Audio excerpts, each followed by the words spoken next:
सफलता और असफलता, इन दोनों के बीच अक्सर सिर्फ एक ही चीज का फासला होता है, और वो है निरंतरता। आज हम यही समझने वाले हैं कि एक साधारण सी आदत कैसे असाधारण नतीजे दे सकती है और किसी की भी जिंदगी को पूरी तरह बदल सकती है। नेपोलियन हिल की ये बात आज हमारी पूरी चर्चा का सार है। देखिए, ये सिर्फ एक कोट नहीं है, ये एक शक्तिशाली सिद्धांत है जो हमें बताता है कि असल में सफलता की नींव और कुछ नहीं बल्कि बस निरंतरता ही है। तो चलिए इस सवाल की गहराई में उतरते हैं। आखिर ऐसा क्या है कि कुछ लोग तो अपने लक्ष्य तक पहुंच जाते हैं, पर ज्यादातर लोग बीच में ही हिम्मत हार जाते हैं? जवाब इसी एक शब्द में छिपा है। तो सबसे पहले ये समझना जरूरी है कि सफलता असल में है क्या। ये कोई लॉटरी का टिकट नहीं है जो एक दिन अचानक से लग जाएगा। नहीं, ये एक धीमी सोची समझी प्रक्रिया है। इसको ना एक किसान के नजरिए से सोचिए। क्या कोई किसान आज बीज बोकर कल फसल काटने की उम्मीद कर सकता है? नहीं ना, बिल्कुल नहीं। सफलता भी ठीक इसी तरह काम करती है। ये एक दिन का कोई चमत्कार नहीं है, बल्कि रोजाना की गई छोटी छोटी कोशिशों का नतीजा है जो वक्त के साथ जुड़कर कुछ बहुत बड़ा बना देती है। अब बात करते हैं उस जादू की जो इन छोटे छोटे कदमों में छिपा होता है। चलिए देखते हैं कि कैसे ये बूंद बूंद की जाने वाली कोशिशें वक्त के साथ एक बहुत बड़ा बदलाव ला सकती हैं। पानी की एक बूंद के बारे में सोचिए।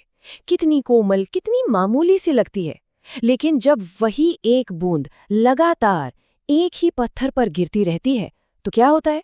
वो उस मजबूत पत्थर को भी काट देती है। हमारी आदतें भी बिल्कुल ऐसी ही हैं। एक दिन की मेहनत से शायद कुछ ना बदले, लेकिन हर दिन की गई एक छोटी सी कोशिश बड़े से बड़े लक्ष्य को भी हासिल करवा सकती है। और ये सिर्फ कोई कहावत नहीं है, इसका सबसे पक्का सबूत मिलता है थॉमस एडिसन की कहानी में। हम सब उन्हें लाइट बल्ब के आविष्कारक के तौर पर तो जानते हैं, लेकिन उस एक आविष्कार के पीछे की जो असली कहानी है वो बहुत कम लोग जानते हैं। एडिसन 1, 2 या 100 बार भी नहीं, 1000 से भी ज्यादा बार असफल हुए थे। जरा एक पल के लिए सोचिए, अगर वो 500वीं या 900वीं कोशिश पर हार मान लेते तो आज हमारी दुनिया कैसी होती? शायद बहुत अलग। जब एक रिपोर्टर ने उनसे पूछा कि 1000 बार फेल होकर कैसा लगता है, तो उनका जवाब कमाल का था। उन्होंने कहा, मैं फेल नहीं हुआ, मैंने तो बस 1000 ऐसे तरीके ढूंढ लिए जो काम नहीं करते। देखिए, ये सिर्फ एक जवाब नहीं है, ये एक माइंडसेट है। उन्होंने हर कोशिश को एक सीख की तरह देखा, असफलता की तरह नहीं। और यही सोच तो निरंतरता की जान है। तो सवाल ये उठता है कि अगर निरंतरता इतनी शक्तिशाली है तो ज्यादातर लोग इसे अपनाते क्यों नहीं? जवाब बहुत सिंपल है, क्योंकि हमें चाहिए इमीडिएट रिजल्ट्स।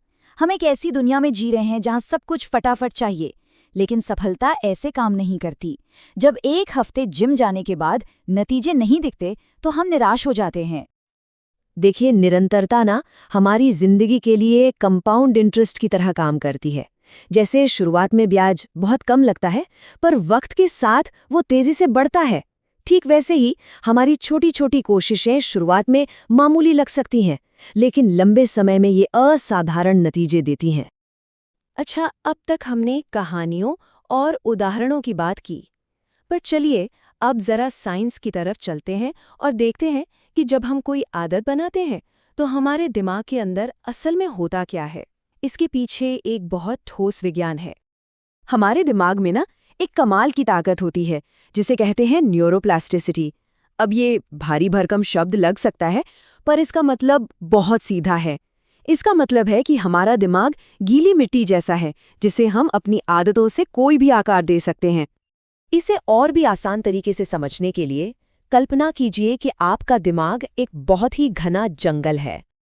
अब जब आप कोई नई आदत शुरू करते हैं, मान लीजिए रोज सुबह दौड़ने की, तो ये उस घने जंगल में एक नया रास्ता बनाने जैसा है।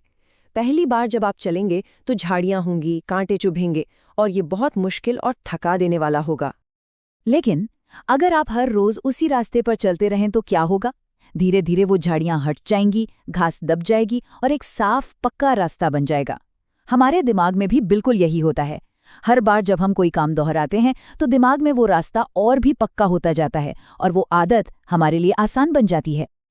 और ये चीज हर जगह काम करती है। याद है पहली बार स्टेज पर बोलने में कितनी घबराहट हुई थी, पर प्रैक्टिस के बाद वही कॉन्फिडेंस में बदल जाता है।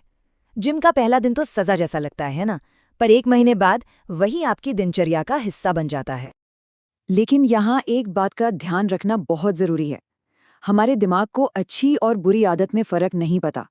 वो तो बस उस रास्ते को पक्का करता है जिस पर हम सबसे ज्यादा चलते हैं।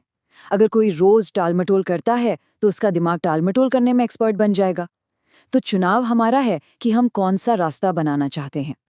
तो सवाल ये है कि साइंस का इस्तेमाल हम अपने फायदे के लिए करें कैसे? चलिए कंसिस्टेंसी बनाने के लिए 3 बहुत ही प्रैक्टिकल स्टेप्स देखते हैं। पहला, शुरुआत हमेशा छोटी करें। एकदम से 1 घंटा जिम जाने का मत सोचिए। सिर्फ 10 पुशअप्स या 20 मिनट पढ़ने से शुरू करें।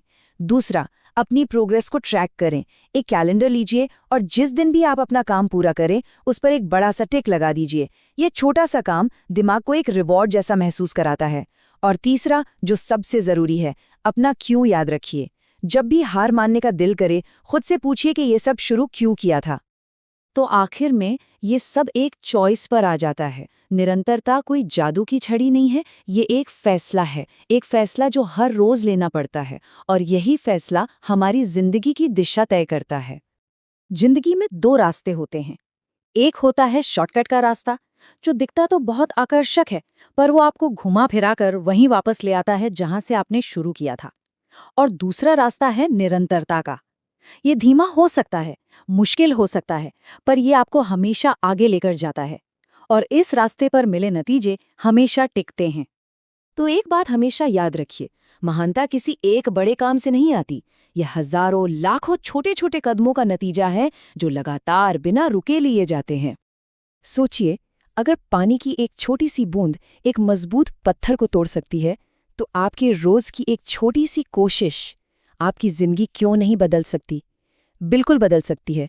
तो अब फैसला आपका है, हार माननी है या निरंतरता को चुनना है।